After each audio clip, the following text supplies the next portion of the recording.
supostamente está no ar. Beleza.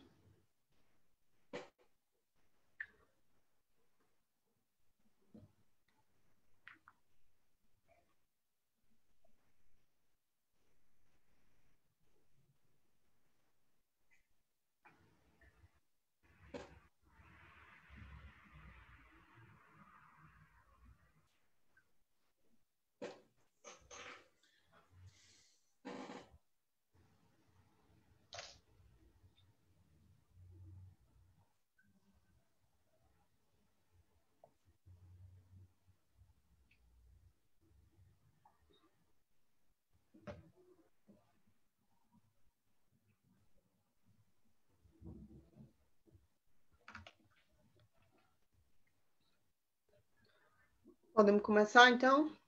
Sim. Ok. Vamos lá. Então, boa noite para todo mundo, quem está assistindo a gente pelo Facebook. Vamos começar agora mais um programa antivírus.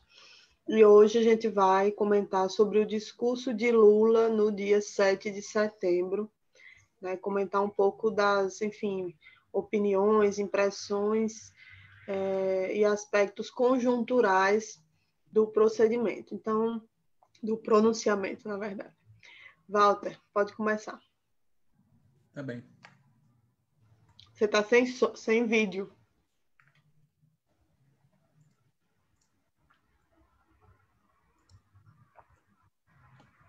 Ok. Bom, pessoal, primeiro pedir desculpas pelo atrapalho no dia de hoje. A gente está bastante enrolado tecnicamente. A gente está tendo que fazer a transmissão por outra plataforma e a plataforma foi testada hoje cedo e hoje à noite não funcionou. Então, nós tivemos que fazer uma manobra aqui com senhas, tudo. Então, peço desculpas, né? Bom, como a Natália disse, a gente vai fazer nesse programa antivírus a análise do discurso feito pelo companheiro Lula no dia 7 de setembro. Né? É importante lembrar que nos últimos meses Lula fez 2 importantes discursos. Fez o do dia 1º de maio, com uma dura crítica ao capitalismo, e fez o discurso do 7 de setembro, fazendo uma dura crítica ao Bolsonaro. O discurso dessa semana mandou 2 recados explícitos e mandou um recado implícito. Os recados explícitos são: Bolsonaro tem que sair. E não estamos dispostos a cohonestar um pacto das elites.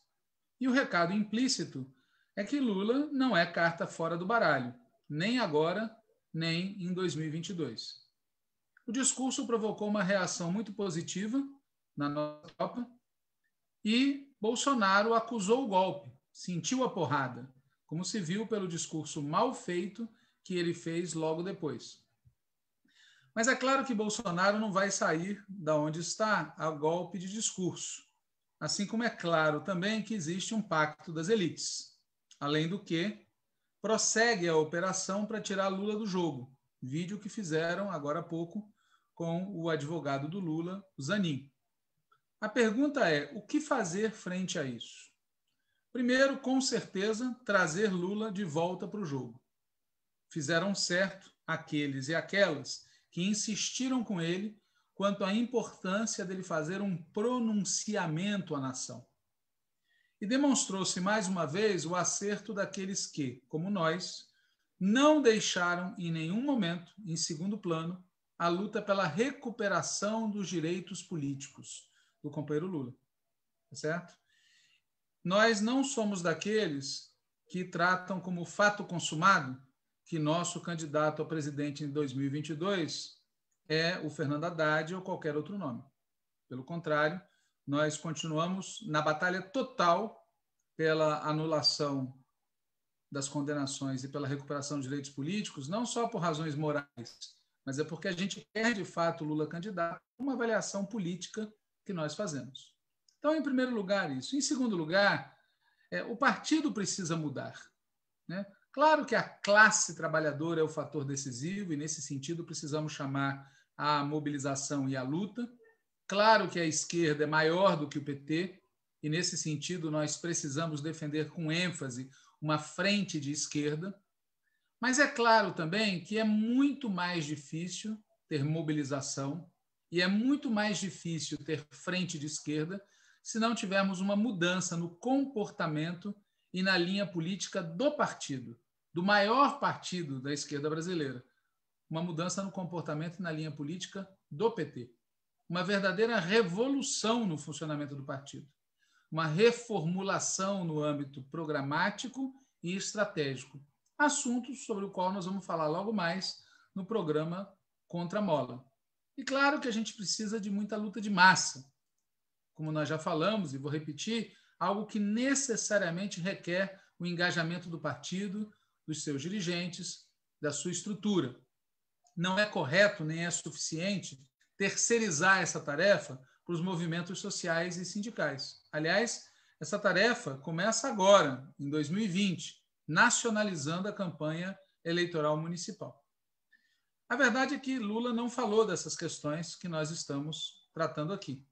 E, na nossa opinião, talvez nem devesse, pois o discurso dele jogava outro papel, se dirigia a outro tipo de público, um outro tipo de pegada. Mas aqui no Antivírus, nós vamos falar disso. A cada um a sua cruz e a sua espada.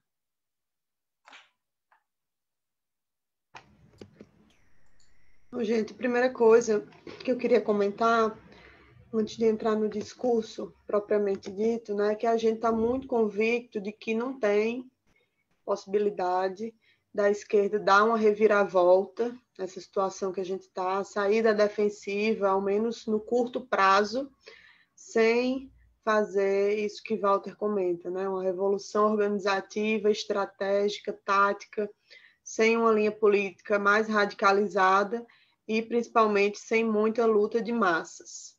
E é justamente porque a gente não aceita marcar posição na disputa política, né? A gente não aceita cumprir um papel apenas no médio e no longo prazo, que a gente tem insistido aqui nos últimos programas do Antivírus, mas também na nossa, enfim, no cotidiano do nosso trabalho político, no tema das eleições e também na situação do companheiro Lula, que a gente vai falar hoje aqui sobre o discurso, né? Então, é um pouco nesse ambiente que acontece esse discurso dele, um discurso para a nação, como o Walter já disse, foi fundamental de ter acontecido, né? De ter tido esse pronunciamento. Eu vou aqui comentar algumas passagens do discurso que a gente considera mais marcante e que tem relação direta com essa avaliação geral aí que Walter fez aqui. Primeira coisa, né? Ele reconhece que o coronavírus não é democrático, como muita gente vinha dizendo, né? Quando ele fala que a esmagadora maioria dos mortos é de pobres, pretos, pessoas vulneráveis que o Estado abandonou. Na maior e mais rica cidade do país, as mortes por Covid são 60% mais altas entre os pretos e pardos da periferia. Ele afirma também que quem mata é Bolsonaro, né? O SUS salva as vidas, quando ele diz que teria sido possível evitar tantas mortes, que o colapso só não foi ainda maior graças aos heróis anônimos, trabalhadores e trabalhadoras do sistema de saúde. E também fala que Bolsonaro mata e os banqueiros enriquecem, né? Quando diz que os recursos que poderiam estar sendo usados para salvar vidas foram destinados a pagar juros ao sistema financeiro. Do seu jeito, né, Lula diz que os militares são cúmplices ativos do genocídio. Quando ele fala que o governo transferiu centenas de militares da ativa e da reserva para a administração federal, inclusive impostos-chave, fazendo lembrar os tempos sombrios da ditadura. Então, nesse trecho, ele, do jeito dele, faz essa crítica aí à presença dos militares no governo. E também diz que os militares são cúmplices de um governo de traição nacional, no trecho que ele fala que Bolsonaro aproveita o sofrimento coletivo para cometer um crime de lesa pátria. Fala da submissão do Brasil aos interesses militares de Washington, foi escancarada pelo próprio presidente nomear um oficial-general das Forças Armadas Brasileiras para servir no Comando Militar Sul dos Estados Unidos, sob as ordens de um oficial americano. Então, esse é o trecho que ele fala mais diretamente sobre a questão dos militares. Lula fala também no discurso que entregaram a base de Alcântara, né? O governo fez isso, mas é sempre bom lembrar que o PCdoB e o governo do Maranhão ajudaram nesse verdadeiro atentado contra a soberania nacional, né? Lula também denuncia que Bolsonaro está privatizando as instituições decisivas para o futuro do Brasil, né? E cita a Caixa Econômica Federal, o BNDES, o Banco do Brasil, a Petrobras, a Embraer, a Eletrobras. Então, também comenta de forma crítica sobre o tema das privatizações. Lula também faz a defesa da educação, da cultura, né, dizendo que a reconstrução do Brasil passa por esses temas, da educação e da cultura. Agora, reparem que quando ele fala de reconstrução, né, há uma referência ao plano de reconstrução e transformação do Brasil que o Diretório Nacional do PT debateu e aprovou. E que agora, por algum motivo que a gente ainda desconhece, está sendo chamado apenas de plano de reconstrução. Ele também diz que a raiz do golpe de 16, né, dos processos armados contra ele, contra sua prisão ilegal, pela sua prisão ilegal, e a proibição da sua candidatura em 2018, assim como a eleição de Bolsonaro, a raiz disso tudo está no seguinte, né, eu vou falar aqui um trecho do que ele fala no discurso, né? Ao ver que esse processo de ascensão social dos pobres iria continuar, que a afirmação de nossa soberania não iria ter volta, os que se julgam donos do Brasil aqui dentro e lá fora resolveram dar um basta. Com a ascensão de Bolsonaro, milicianos, atravessadores de negócios e matadores de aluguel saíram das páginas policiais e apareceram nas colunas políticas. E também ele lembrou que nos 4 primeiros meses da pandemia, 40 bilionários brasileiros aumentaram suas fortunas em 170 bilhões de reais. Enquanto isso, a massa salarial dos empregados caiu 15% em um ano, maior tombo já registrado pelo IBGE. E contra tudo isso, que ele corretamente critica no seu discurso, ele defende que tamanha calamidade terá que ser enfrentada por um novo contrato social, que defenda os direitos e a renda do povo trabalhador, né? Para reconstruirmos o Brasil pós-pandemia, precisamos de um novo contrato social entre todos os brasileiros. Um contrato social que garanta a todos o direito de viver em paz e harmonia, em que todos tenhamos as mesmas possibilidades de crescer, onde nossa economia esteja a serviço de todos e não de uma pequena minoria, e no qual sejam respeitados nossos tesouros naturais, como o Cerrado, o Pantanal, a Amazônia Azul e a Mata Atlântica. O alicerce desse contrato social tem que ser o símbolo e a base do regime democrático, o voto. É através do exercício do voto, livre de manipulações e fake news, que devem ser formados os governos e ser feitas as grandes escolhas e as opções fundamentais da sociedade. Através dessa reconstrução, lastreada no voto, teremos um Brasil democrático, soberano, respeitador dos direitos humanos e das diferenças de opinião, protetor do meio ambiente, das minorias e defensor de sua própria soberania.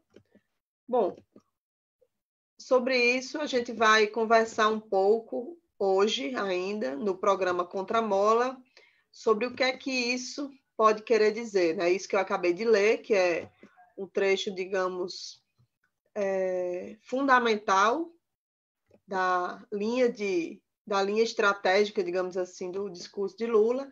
A gente vai conversar um pouco sobre a nossa opinião acerca desse trecho, principalmente. Mas, enquanto isso, eu vou destacar aqui duas frases. A primeira é: jamais haverá crescimento e paz social em nosso país enquanto a riqueza for produzida por todos, que for produzida por todos for parar nas contas bancárias de meia dúzia de privilegiados. Essa é uma frase que é dita no discurso. Também queria destacar outra, que é a seguinte: o essencial hoje é vencer a pandemia, defender a vida e a saúde do povo. É por fim a esse desgoverno e acabar com o teto de gastos que deixa o Estado brasileiro de joelhos diante do capital financeiro nacional e internacional. Então, essas duas frases, acho importante destacar aqui, que foram ditas por Lula no seu discurso, né? E quase no final, ele diz que nessa empreitada árdua, mas essencial, eu me coloco à disposição do povo brasileiro, especialmente dos trabalhadores e dos excluídos. Ou seja, ele se coloca à disposição para ser o candidato a presidente dos trabalhadores, de forma muito explícita, né? E defende um estado de bem-estar social que promova a igualdade de direitos e que a riqueza produzida pelo trabalho coletivo seja devolvida à população segundo as necessidades de cada um. Então, sobre essas frases, a gente vai comentar um pouco mais detalhadamente e numa perspectiva mais estratégica no contramola de hoje, né? Mas ele também fala que esse Brasil dos nossos sonhos pode estar mais próximo do que aparenta, pois até os profetas de Wall Street e da City de Londres já decretaram que o capitalismo, tal como o mundo conhece, está com os dias contados. Levaram séculos para descobrir uma verdade inquestionável que os pobres conhecem desde que nasceram. O que sustenta o capitalismo não é o capital, somos nós os trabalhadores. Mas por que a palavra proibida, socialismo? Mesmo dizendo tudo isso, a palavra proibida segue sem aparecer, a gente não sabe, né? Temos alguns palpites sobre isso. Até porque ele fala explicitamente, né? E, de novo, eu vou ler aqui um trecho do discurso, eu estou recortando alguns trechos para deixar bem explícito o sentido geral desse discurso, né? Ele fala explicitamente que nenhuma solução terá sentido sem o povo trabalhador como protagonista. Assim como a maioria dos brasileiros, não acredito e não aceito os chamados pactos pelo alto com as elites. E a gente sabe que uma solução desse tipo, da que ele está falando, não é uma solução capitalista, né? Então, o medo de falar em socialismo ainda segue muito persistente. E, por fim, ele ainda acrescenta: não apoio, não aceito, não subscrevo qualquer solução que não tenha participação efetiva dos trabalhadores, não contem comigo para qualquer acordo em que o povo seja mero coadjuvante. E termina dizendo: do fundo do meu coração, aqui estou, vamos juntos reconstruir o Brasil, ainda temos um longo caminho a percorrer, fiquem firmes, juntos somos mais fortes, viveremos e venceremos. Então, assim que ele termina o discurso, né, com essa frase de estamos juntos. E, bom, é isso que eu queria destacar, assim, acho que são os principais pontos. A gente tentou aqui, está tentando aqui falar um pouco dos pontos positivos do discurso, mas já fica nítido, principalmente por essas partes finais que eu li, que também tem, enfim, questões a serem problematizadas aí do ponto de vista mais estratégico no discurso que a gente vai fazer em outro momento. É isso. Eu queria retomar a partir desse ponto que a Natália deixou, né? Veja, a gente resolveu dividir a análise do discurso do Lula em dois momentos diferentes. Agora, no antivírus, a gente chamou atenção para os aspectos táticos, para aquilo que incide diretamente na conjuntura. E logo mais à noite, às 9h30, a gente, no Contramola, vai fazer a análise do revés, dos aspectos estratégicos do discurso, das lacunas ou das questões que o discurso coloca. Do ponto de vista tático, do ponto de vista conjuntural, o discurso foi muito impactante, né? Gerou, como eu falei, uma repercussão muito forte no campo popular, no campo de esquerda, nos setores da classe trabalhadora, nos movimentos sociais, e gerou também repercussão do lado de lá, né? Eu comentei sobre o discurso do Bolsonaro.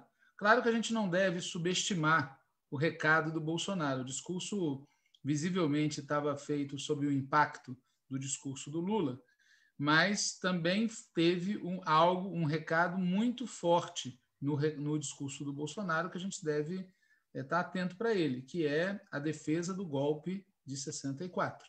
Né? A gente vai falar um pouco mais disso à noite.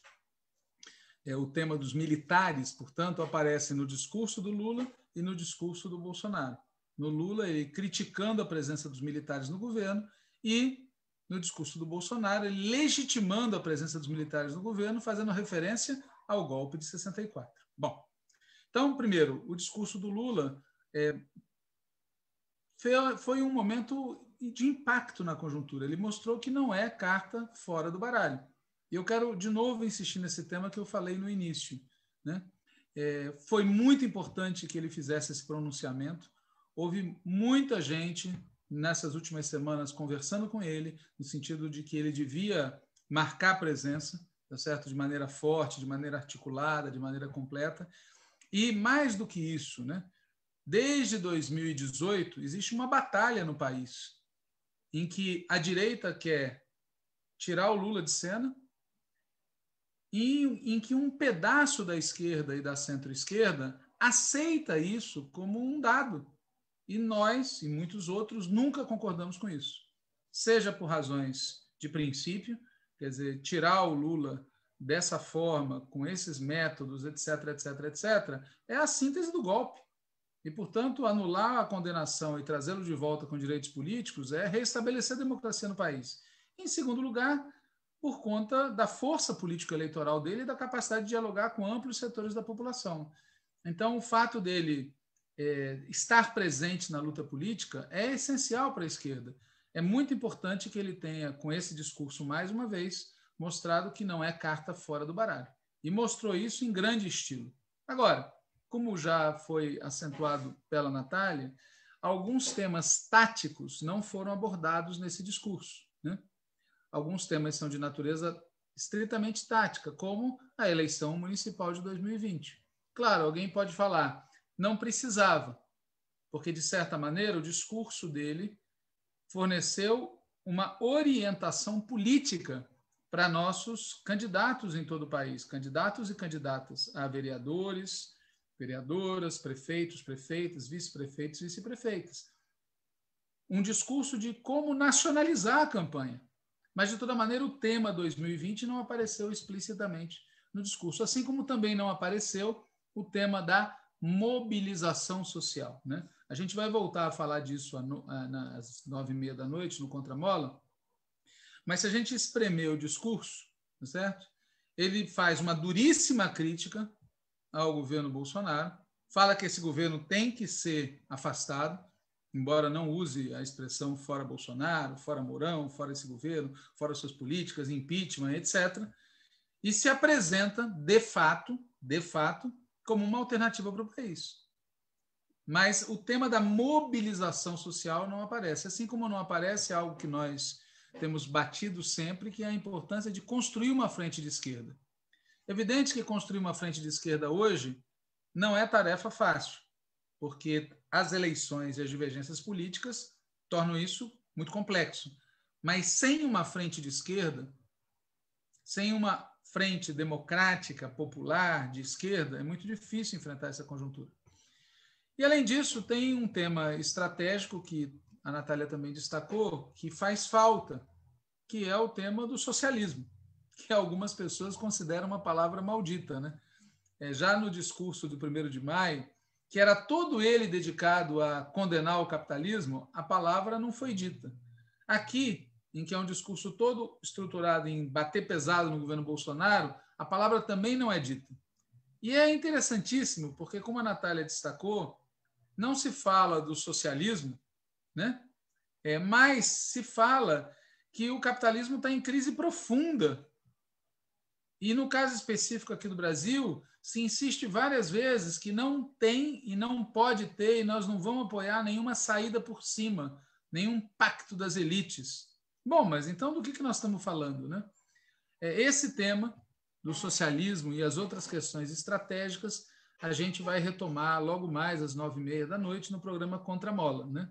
Mas, repito pela última vez, do ponto de vista estritamente tático, ainda que haja lacunas, o discurso do Lula foi uma intervenção muito importante na conjuntura nacional. Esperamos que isso se converta numa reorientação da ação do partido e dos setores da esquerda brasileira que o partido influencia.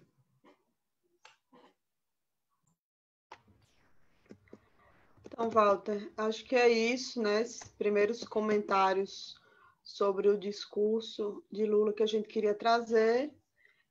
Lembrando que a nossa ideia aqui no Antivírus é debater mais do ponto de vista conjuntural, né? O que é que significou o discurso.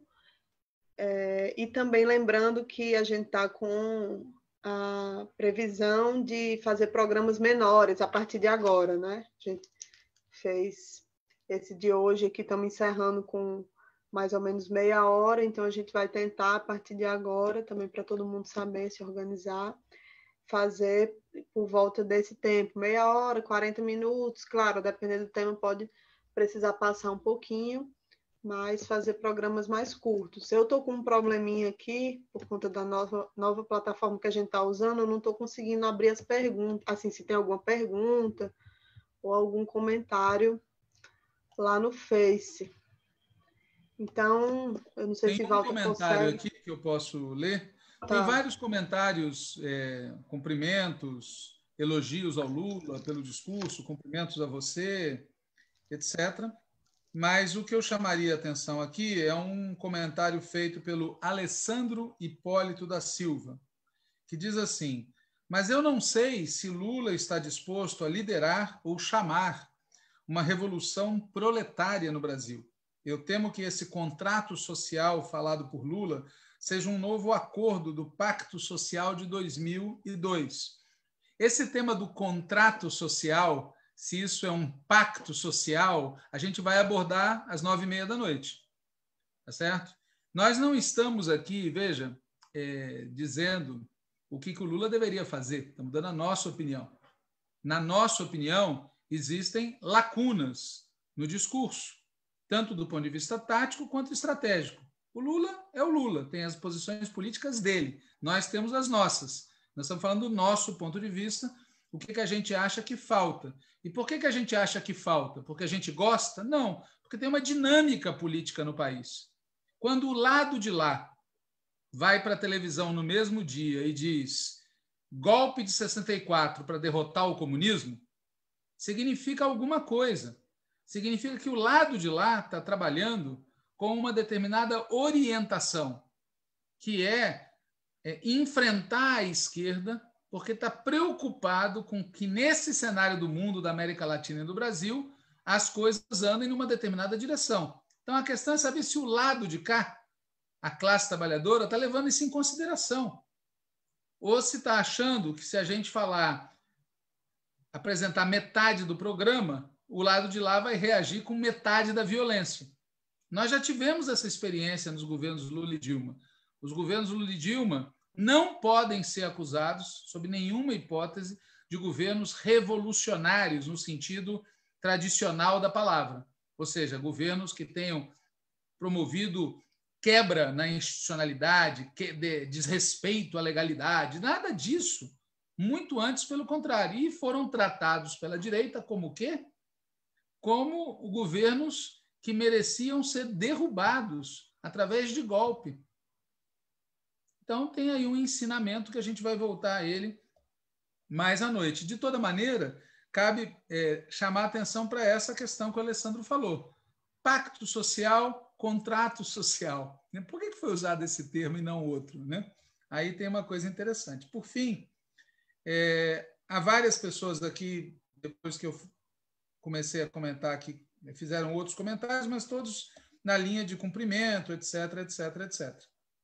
Uma última observação que apareceu aqui, que eu acho que vale a pena, que é sobre o golpe de 64. Né? Nós vamos voltar a isso à noite, mas veja, o governo Bolsonaro ele é claramente comprometido com um estado de exceção no Brasil. E se puder, e se for necessário, eles vão transformar isso em algo ainda mais feroz. As menções repetidas ao golpe de 64 são para naturalizar e legitimar na sociedade brasileira essa possibilidade, essa ação que já está sendo executada e essa possibilidade. Né? É verdadeiramente isso. Então, são essas as questões que apareceram aqui, Natália. Tá bom, é isso, né? Então, esses eram os comentários que a gente queria fazer sobre o discurso nessa perspectiva do antivírus, e fica aqui o convite, que dessa vez a gente vai vincular bem aí os temas dos dois programas. Então, fica o convite aí para quem ficou curioso em debater sobre uma perspectiva mais estratégica o conteúdo do discurso. A gente vai tentar fazer isso, no caso eu, Walter e Patrick. Hoje vai ser às 9h30, por uma razão de agenda nossa, que não vai dar para fazer às 9h, mas 9h30 em ponto a gente começa no YouTube, né? O Contramola a gente faz pelo YouTube, a transmissão, e disponibilizamos o link para todo mundo, inclusive postando na página do Face, do Página 13. Então, para encerrar, Walter, eu queria só fazer um convite, que é para quem tiver interesse, fazer a matrícula, enfim, acompanhar, estão abertas as inscrições no curso da ELAP, que é o Capitalismo e a Luta pelo Socialismo no Século XXI. Né? Vai começar no dia 14 de setembro, o primeiro módulo, digamos assim, do curso, né? E é um curso que tem como objetivo, enfim, discutir de forma mais detalhada a situação geral, as contradições e as perspectivas do capitalismo. É um curso mais longo, né? Vai acontecer naquele maravilhoso horário de 21 às 23, e vai ter uma duração aí, juntando os 3 módulos, até o início de outubro. Então, acho que é algo em torno de 20 dias de curso, mas vale a pena para quem quiser se aprofundar aí no debate geral sobre o capitalismo. Então, é isso. Vamos encerrar por hoje. Até daqui a pouco no Contramola. Até daqui a pouco. Boa noite. Quase boa noite. Daqui a pouco a gente volta de novo. Tchau, tchau. Tchau.